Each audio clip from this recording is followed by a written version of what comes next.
told me that you were a brand new company, actually. You started in November, if I remember. Okay, so I'm assuming there are still things to evolve, and there are a lot of challenges. I'm assuming I'm an entrepreneur myself, so I think we could understand each other, how challenging it is to set up a company.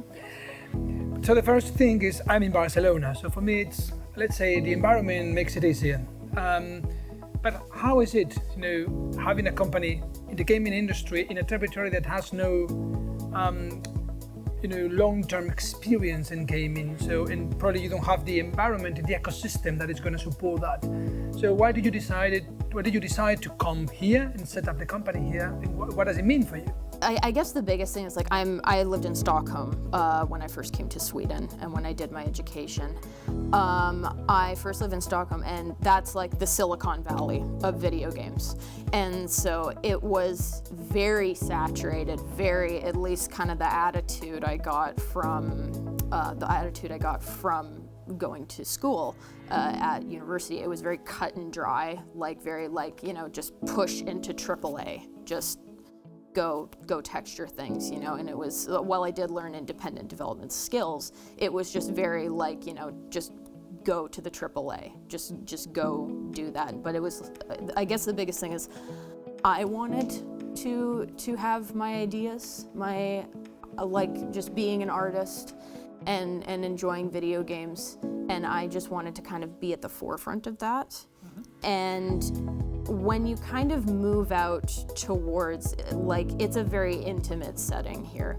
It's you meet up with very passionate people who want to assist you, who want to push you and work with you, and you kind of almost link arms and everyone kind of joins together. And it's very intimate. It's very, it's almost like, it's just, everything is so put together.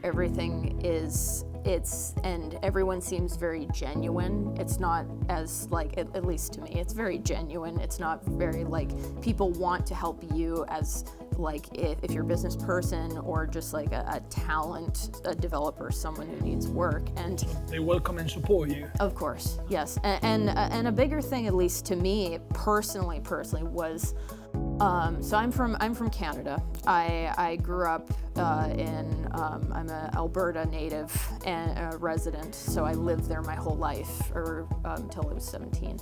And there was nothing for me out there. And that was a big statement, at least as an artist, as a video game developer. You had to go to East Coast if you wanted to do anything, and there was nothing for this kind of work, and that kind of left an impression on me. And so when I came over to Europe and I see these kinds of places that don't have an established, that don't have this kind of established culture, is you kind of want to be a role model for people, and you kind of want to be there for if they see you and at a place where they're kind of near, and it's they don't feel they need to vacate where they're either, if they live there, if they enjoy the location, or if they just don't want to leave, they don't feel the need to vacate. There's somewhere they can go.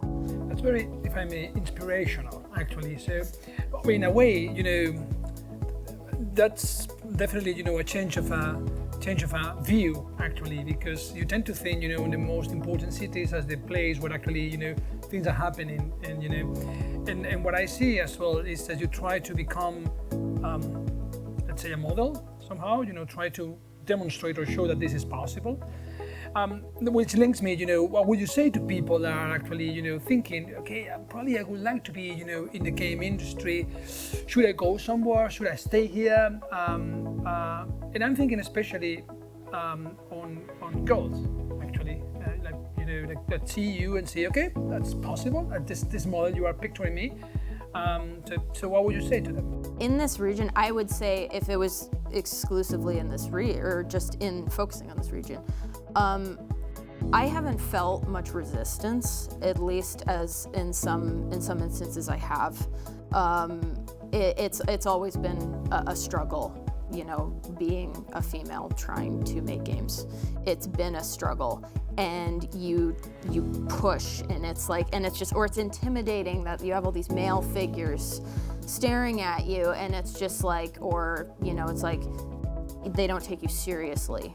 But when you have these kinds of, like the Great Journey, for example, cultivating kind of this inclusive environment that wants to uphold and make sure that, you know, women game developers are not just accepted, but also appreciated. And it's very inspirational that you can, like, you can just you can feel relaxed doing your work, and you can actually feel confident doing your work. It's the proper place here where they're trying to cultivate that. And that's another thing about having these smaller regions. You don't have this established hierarchy. You don't have this kind of type of boys club situation. You know, you have people starting fresh and trying to build something. More opportunities, you can actually make a difference. Yes. That's what I definitely understand. Yes. Okay,